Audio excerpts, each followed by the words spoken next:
Welcome to the Physical Therapy Owners Club podcast. I am Nathan Shields, and I've got my partner in crime, Adam Robin, again with me today. How are you doing? I'm feeling good, man. Wednesdays are good days. Yeah, Wednesdays are high energy days. there you Mondays go. and Wednesdays. So yeah, I'm rocking today. Mondays too, huh? Impressive. Yeah. Way to, way to leverage Mondays, dude. Mondays I'm charged, man. Tuesdays I'm a little down and Wednesdays I come back up. There you go. I'm back on the top. I got you. Cool. All right. So we're gonna just do some straight to the point conversation here. That is, Adam, how do I make more money? So, Man, legally. yeah, let's qualify that a little bit. How do I make more money? Because we could do a lot by just changing things around a little bit in an illegal fashion. Um, Yeah. I mean, people always told me in my clinic, like, dude, if you had a happy hour, this place would be rocking. Come to physical therapy, get a little tipsy. The pain would be eased for Yeah, there's sure. a lot of research behind alcohol pain And we management. it's a social situation anyways. I mean, people loved coming to my clinics because all the patients, probably like your clinics, but all the patients would just get in on the conversations and joke around with each Mhm. other. Just make it social happy hour. That would have we would have really crushed. But so how do I make more money?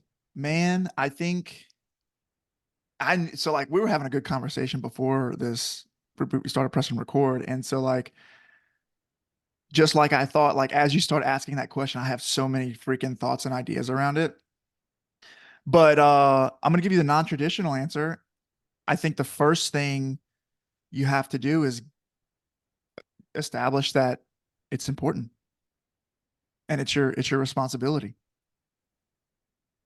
It doesn't come naturally, right? Like it is your responsibility to realize that making money is just as important as patient care. And it's just as important as how happy and comfortable your team is. They're equally as important. Right. So like I've kind of developed this, I haven't developed it, but as I've done thinking about like how I like to establish frameworks and make decisions around my business, I've got this framework of like, there's three pillars in your business.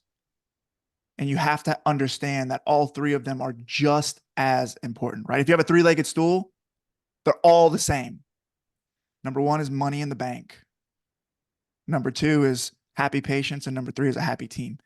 So I think that's step one, admitting that it's important and also getting your team bought into that belief as well. So that's Yeah. step one. You know, I've interviewed Eric Miller a ton because I respect his insight. I like what he proposes, and one of his sayings that really hit me, that really cut to the quick, was, "You have to demand profit from your company." Yes. You know what? Now that you mentioned that, we talked about that in our group call today. Mhm. And I remember Eric mentioning that, but like it's so true. You have to demand. You can't sit back passively expecting the money to just flow, right? If you are not intentional and if you are not particular about where your money is being spent and how and why, then money falls through the cracks, and people will let money fall through the cracks unless you have systems in place around your cash flows. And so you have to demand the profit from your company. That is the reason why you set up your company, was to benefit you and your household. And I think what people tend to have those levels of priority reversed. Mm-hmm. They think the household is subservient to the clinic, right? Mm-hmm. That Mm-hmm. somehow I need to sacrifice my house so that the Mm-hmm. clinic survives. Whereas, no, you need to do everything you can for the clinic so your household is successful. When I say household, you and your family's needs are met, and not just needs, your wants and your retirement is met. That comes first before everything else. And so you have to demand, you have to be intentional, you have to be purposeful about your money, or you will let money fall through the cracks. And I speak, just listen to me a little bit, please. If you're listening to this from a point of experience, I did not get my cash flow systems in place at my clinic until I was probably 12 years into business, over at least a decade, maybe more, before I really figured out how to manage copays and deductibles and reconciliation of money and where it's being spent, and watching my profit and loss statements with the help of my CPA and my taxes. I was just very free for all. I was just kind of like, Mm-hmm. it's all going to work out. And I trust Mm-hmm. people, and inappropriately so, because I was like that and I was not intentional and purposeful and demanding of my company. I can honestly say I lost hundreds of thousands of dollars over the Mm-hmm. course of 12 years, easily. E- Yeah. Very easily say that, either through theft, mismanagement, or just, I let things get paid that didn't get need to get paid, or bought inventory that wasn't necessary, or you name it. I just wasn't on top of things, or demanding production based on my KPIs. You're losing money because you're not forcing the profit from your company. Um, so once I got a handle on it, I was like, wow, I should have been collecting a lot more for all this time. Um, so I just having that mindset of demanding profit from your company is a great place to start. And I almost hate to say, yeah, just have a better mindset about it. But that's where it starts, right? And and then start thinking about, well, if I want to be $1 million clinic, the thing is about $1 million clinic is you don't become $1 million clinic. You don't start acting like $1 million clinic when you reach $1 million. Mm-hmm. So I would challenge my coaching clients sometimes, like, okay, you want $1 million clinic. That's a great goal. What do you need? What would $1 million clinic look like now Mm-hmm. as you're making $250,000 a year, and start acting like it? Because if you start acting like $1 million clinic, guess what? You'll eventually get there. But don't expect to say, oh, I'll do that when I'm bigger. No, you do it now. That's what real businesses do. I kind of took what you were saying and went off on my own little thing there. Sorry, but yeah, I think it starts with having that mindset and making sure that this is what you demand. And it's okay to demand it. It's okay to want the money. Mm-hmm. Mm-hmm. Yeah. And, I think vision's a big piece of how to achieve success in anything. Right. And so like Mhm. having that vision of like, what would $1 million business, how do we need to behave in order to represent $1 million clinic? What do we need to believe in? What do we need to do? What type of habits do we need to have? Right. Mhm. And if you've been listening to this podcast any longer than 6 months, you could probably list 3 or 4 things, Mhm. start collecting copays over the counter. You Right. Okay. better, Yeah. or otherwise listening to this podcast has done you no good. It's just Yeah. wasted Like your you can time. get a handful of things that you need to do. Right. And so, okay, now do it. You know what I mean? Like, because the doing part is the hard part. The getting it done is the hard part. And so, like, we had this conversation before this, and it's like, it starts with the idea of it's important. Then, by the way, guys, I'm just kind of making this up off as I go. But then it's like, you want more money? Do more hard stuff. Period. You want more money? Be under more pressure. Like average people do average things. And if you want above average things, you got to do above average, you know what I mean? You got to do above average actions. So think of the things that are scary, that are hard, that you're fearful of, and do more of those things, and you will make more money. I love that you use the word fearful, because we talked about it in our group coaching call today about the fear of money. Mm-hmm. I've got it big time. It's a Yeah. huge button for me. Like the fear of losing money. And I think people can relate that especially guys who feel like they have a responsibility to provide for their family. Like I feel like my value and my worth is dependent upon what's in my checking account. And I Yeah. know that's not healthy, right? Like Hmm. there is more to me than the value I bring to my family financially. And that's a different conversation with a different therapist. So, um, but handling the fear of money is a big thing as well, because being, and so I want to tie it to what your point is. That is, doing the hard things is essentially answering the hard questions that you're not asking. And that sounds weird, but give me a second. So people in the group call today were talking about, well, how do I hire somebody when am I hiring? How do I know when I'm hiring too soon? Like I'm extending myself too much financially to hire that physical therapist. And so that's not the right, that is an appropriate fear, but that's the wrong question. The question should be, what do I need to do in order to hire a physical therapist and give myself more time to work on the business? Right. So what happens is people get that fear, like what they they let themselves judge the question and say, how, if I hire that, what do I have to do to hire the person and do, if I do it too soon, it's going to put me in a financial situation. They get in that fear mindset and then they don't do anything about it Hmm. because the fear is there and they believe it's justified. Hmm. So if they can just listen to the fear and put it off and say, and let's not think about that right now. That's the easy thing to do.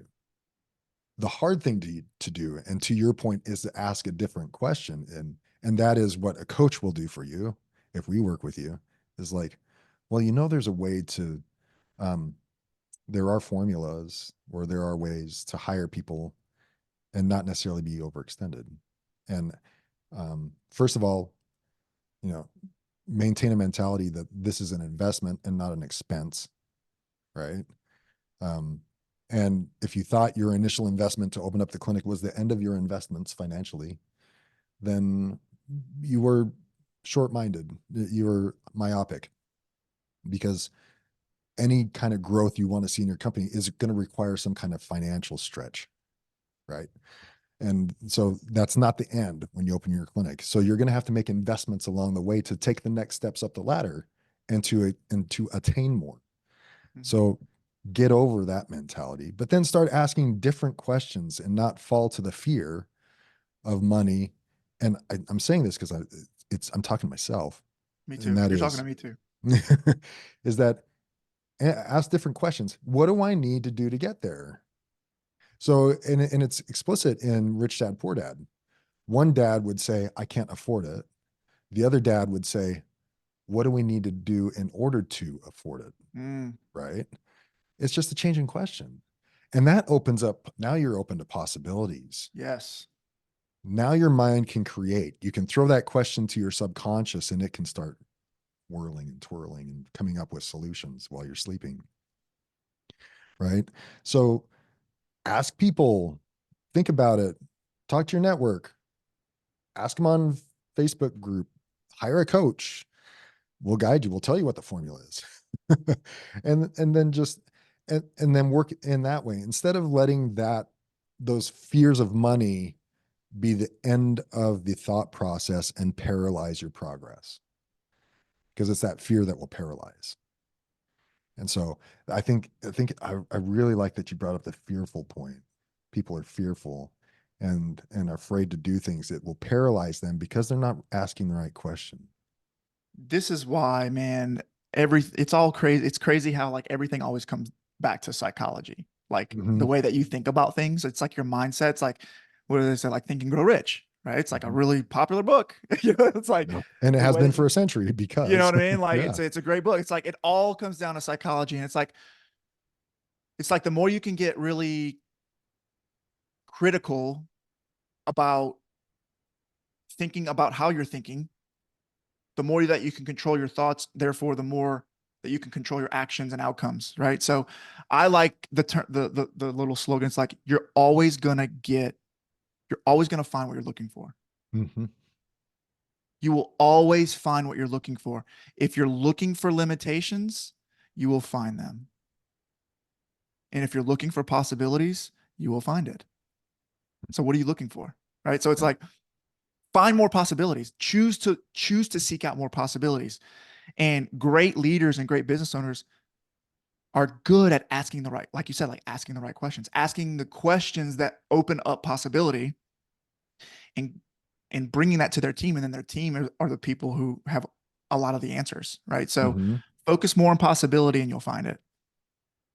Yeah, and I think there's the default is, and I love that. I think it was Zach in our group meeting today. Zach Randolph, thanks for joining on the group meeting today. But he brought up 2x is easier, or 10x is easier than 2x, Mm-hmm. because once you get past that fear and say, okay, I'm going to grow, then it's easier to say, I'm going to double what I did last year. Yeah, man, let's triple it. Let's double it. And then, Yeah. and what the whole thing about 10x is easier than 2x is that a lot of times you can look at, let's double that next year. And if I just double my efforts, the same efforts that I did this year, then I'm going to get 2 times what I got this last year. Where 10x is easier than 2x is. That 10x mentality is what, again, it's a different question. What would I have to do in my business to 10x this instead of 2x this? Mm-hmm. Now, I wish I could talk from experience on that. And, and maybe someday I will have a better experience to share with you guys. But I think I've seen versions of that through my life. Like when we sold our clinics, we sold for 4x what it should have been on the market instead of Mm-hmm. right, instead of what we sold it for.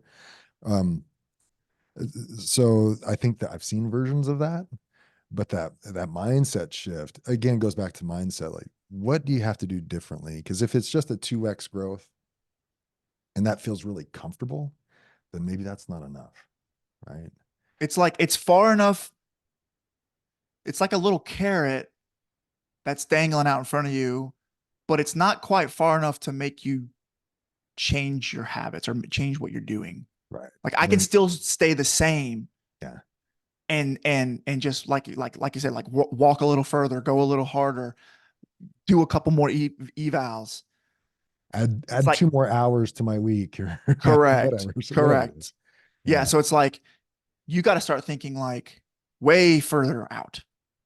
You Mm. know what I mean? Like you've got to stop treating and you got to hire 5 therapists and they've Mhm. got to stick around and stay. And so it's like thinking a lot bigger, right? Right. And you can do it. You can totally do it.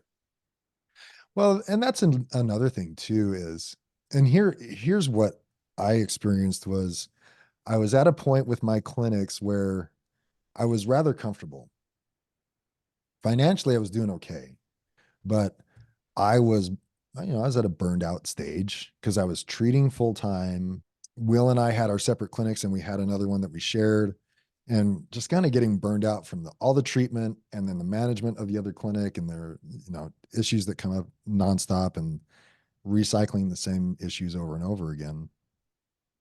And it got to a point where I was like, I something different needs to happen, and that's where we finally got some coaching, right? And I noticed that once I had a little bit of guidance from a coach and spent some time on my business, but and then it also had the accountability point part of it. That's when things started to change, right? Mm-hmm. It didn't take a lot of those ingredients to really start bearing fruit, because the accountability portion for me is, and I see you as someone who's a little bit stronger willed than I am, in that when I set goals, it's very easy for me to just, I mean, maybe like keep them to myself. And if I didn't meet them, then like, oh, well, maybe I'll try next quarter or next year. Or Right. never. Yeah. But the accountability piece isn't there. That's why they always tell you to have some kind of someone externally holding you accountable. And that's the beauty of a coaching thing, is that where I was at financially was not painful enough to make a difference. Mm-hmm. Mm-hmm. Right. And then when I made the investment in myself by getting a coach and going through the coaching program, that's when I started to see significant differences because someone held me accountable and held my hand a little bit. Yeah, I want to go back to creating the demand, Mm, because at the end of the day, it's like we can have dreams and visions and aspirations, but like at the end of the day, we got to have money in the bank. right. You know, we have to take action, doing stuff, right? Mhm. So we have this, we talk to owners a lot and they get to this place where their schedule's full. Maybe it's them and another therapist, their schedules are full. They're super busy. They have no time to work on their business. And it's like, I'm too broke to hire somebody. It was like I'm too rich to quit, but too broke to hire somebody. Right, right, right. Right. Right. And they have this paralyzing mentality of like, I just can't hire anybody because I can't afford it, or like we don't have enough referrals. Right. And it's like that mindset will keep you there forever. Mhm. You will never get out of that. You're never going to wake up one day and be like, now I have enough. Mhm. It never happens. Mhm. What will happen or should happen, the only is you'll wake up one day and say, I've had enough. And you're going to have to decide to do something different. Right. So creating that demand, it's like I talk to practice owners or people who want to open a clinic, and they come to me and they're like, yeah, I've done the market research. I found this brick and mortar place. This is what I'm going to call it. I've got my accountant. I've got some equipment sitting in storage. Like I'm ready to go. I've got all these ideas. Like, okay, like I want to make sure I've got everything in place. What should I do next? And it's like, sign the lease. Yeah. I love that. Sign the lease. Because what happens when you sign the lease? Demand. You're committed. Demand. Yeah. Exactly. Like you create that demand with yourself. And There's like pressure. now when you wake up and your feet hit the floor, there's a different level of focus and intensity around what you need to do Right. instantly. You get real clear on what's important. You know what This sucker I'm saying? needs to get up and going now. Exactly. Exactly. Right. So, okay. So then you open your clinic and then your schedule gets full and you get a front desk person. Or how about your schedule gets full and you don't have a front desk Okay. person Schedule is full. You don't have a front person, whatever. Right. and You you're have working no, 60 you hour have, weeks. you're working 80 hours a week. Yeah. Guess what? Got to create demand, Yeah. hire a therapist, and you're going to give them all your patience. And guess what? It's going to be scary. Totally. And you're going to wake up the next morning, your feet are going to hit the ground. And guess what? You're going to get real clear on what you need to be doing to get your business. How do Right. I get these patients moved over? How do I Right. get more patients to fill my schedule Got again? to get, maybe I can increase my frequency. We got to get something. I got to talk about it. Right. It's like your mind is rolling with ideas and ways to Right. charge up your practice. And it's not because you like created this super secret system. It's because you had the guts to create the demand. Mhm. And like you bet on yourself. Mhm. Right. So I love that thought of, if you want to grow, you have to create the demand. It doesn't, you can't wait it out. The waiting, you tried that, didn't you? Tried it for 12 years. Yeah. Someone pointed it out the other day as I was listening to a talk. Like I was living the same year over and over again. Same problems, same victimhood mentality. It's just same problems. And it reflected in my gross revenues flat Mm-hmm. in that clinic year over year. I felt like I was running hard, but I was just it was Groundhog Day every year, Mm-hmm. and did that for a number of years straight before I was finally like, okay, I came up with the demand like I'm done with the hamster wheel. What do I need to do differently? And that's when we finally reached out. So you can either do that, you can live the same year over and over and over again, or you can like make growth happen. Yeah. Right? And make this year better than last year and next year better than this year. Right?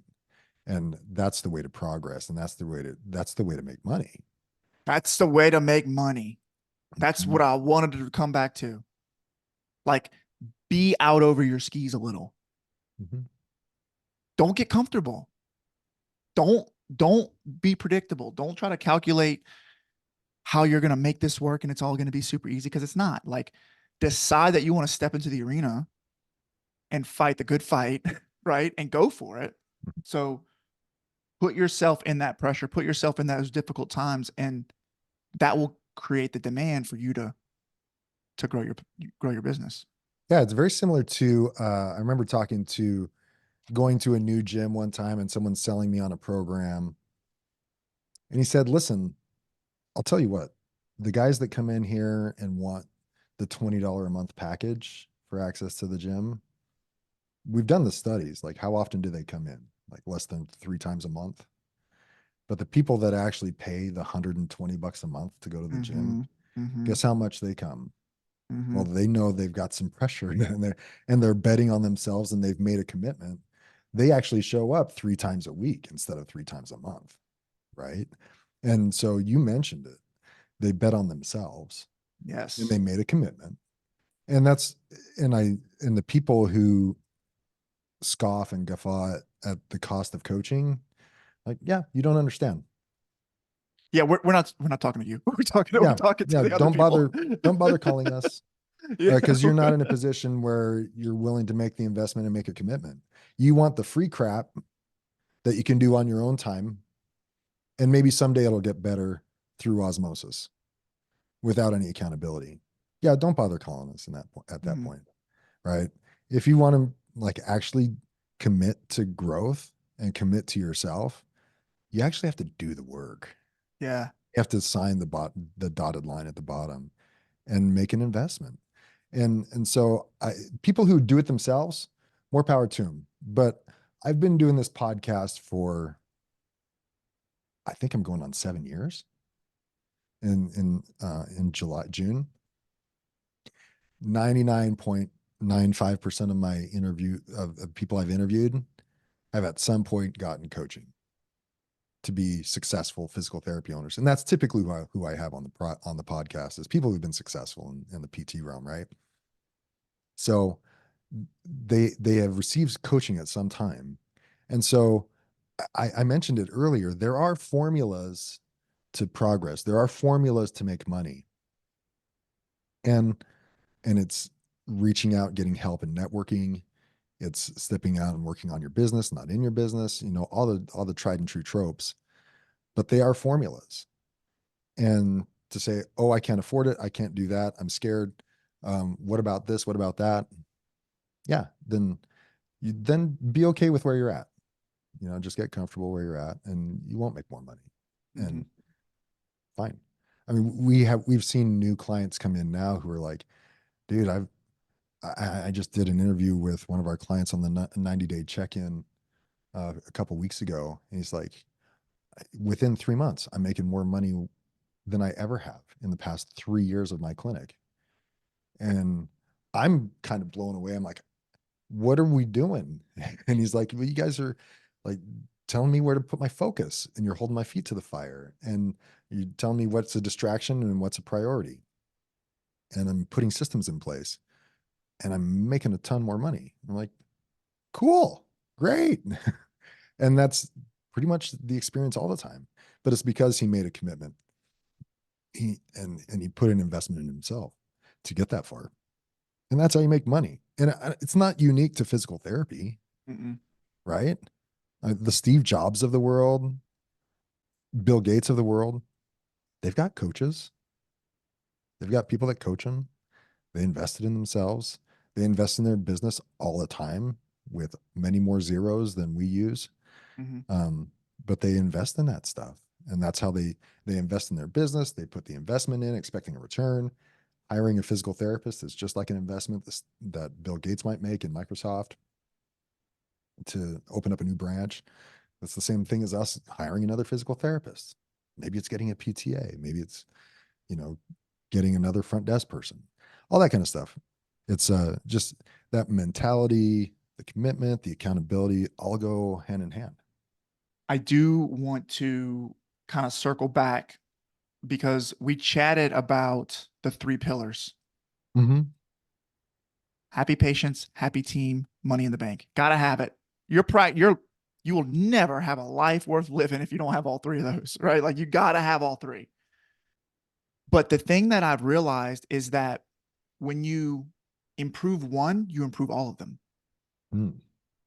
right? So like if you invest in your team, your bank account grows, right? If you invest in your financial management, your patients get happier, right? If you pay, so it's like what's good for the what's good for the business is good for your bank, Mm-hmm.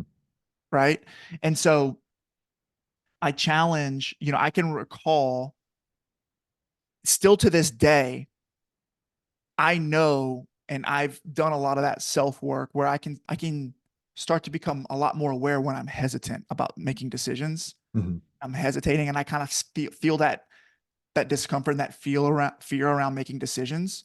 And almost every time it comes back to my insecurities about spending money. Almost every time, right? And there's a lot of people who are out there wired that way. And so just so you know, like that's normal. Um, and the thing that has gotten me through is realizing that what's good for the business is good for your bank. So just focus on building your business. Like if is your business going to be better with another PT on your team? Yes or no?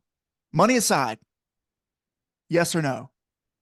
If the answer is yes, make the hire and then figure out how to make the money. The money will follow, right?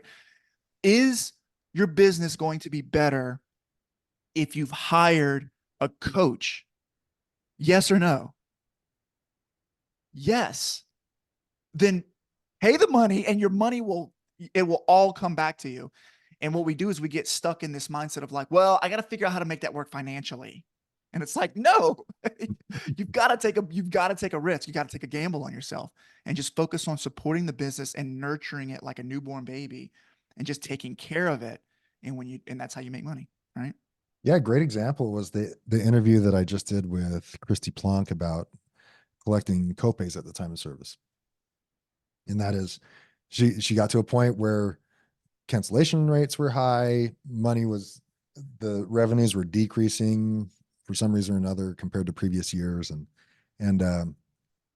so she looked back at her policies and procedures and was like, what do we need to change? What can we do to improve this? And one of those, which was best for the business, like you said, was we're going to keep credit cards on file. We're going to charge the cancellation fee to the credit card. We're going to collect copays, coinsurances, the deductibles at the time of service. We're going to add the 3% merchant services fee to every credit card swipe. And then we're going to charge the balance of the patient's balance to the credit card at the end of each month.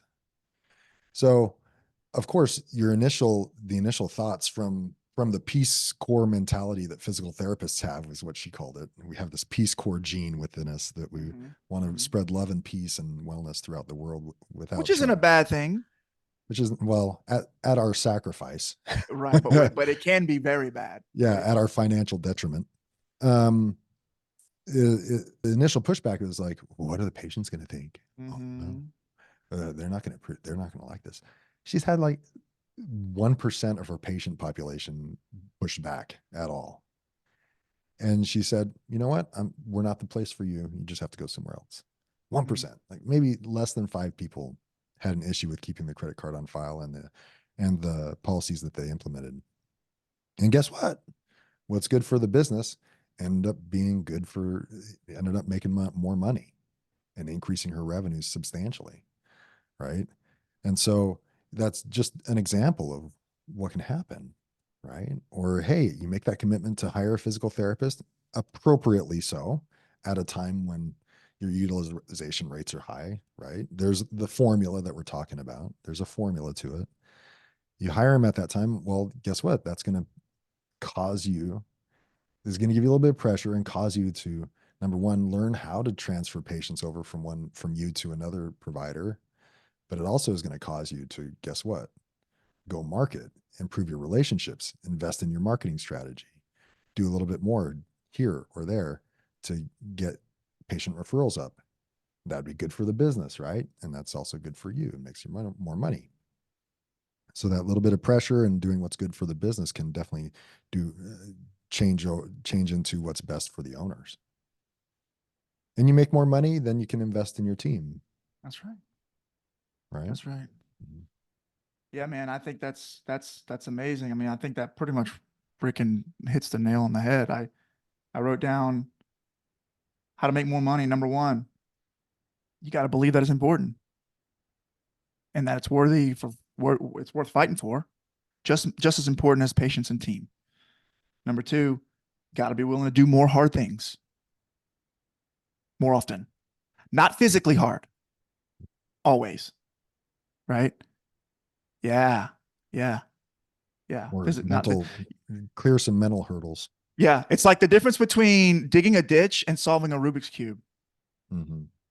Digging a ditch is physically hard, but it's super predictable. Takes a different type of hard to solve a Rubik's cube, right? Yeah. Number three, create demand and embrace fear. Mm-hmm. And then the fourth thing I wrote down is bet on yourself.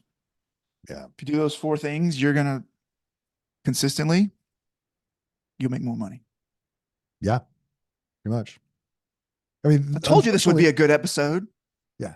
Unfortunately, what we hear about making money, especially with the rates of Bitcoin rising right now in March of 2024, the stories that we hear are the people that, bought Bitcoin back when it was $200 and now it's 70,000, right?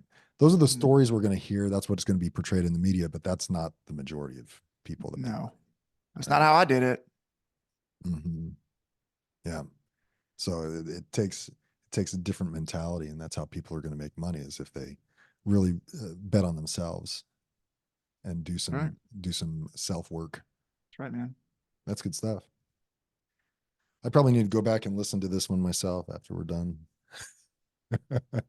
Yes, sir. Get myself pumped up again. Hey, for those who are listening, I do want to make mention that we're starting a monthly free coaching call. It's going to be a call, the Physical Therapy Owners Club monthly Empower call. It's going to be 100% free. It is not a sales call. And don't be discouraged. Just because it's free doesn't mean we're not going to provide tremendous value on that call. But the only requirement is that you have to be a member of the Facebook group. Join the Facebook group. Even if you don't get active on there, you can find the link and you can join the monthly call. It's once a month for an hour. It's going to be me. I'm assuming Nathan and some of our other coaches are going to be on that call.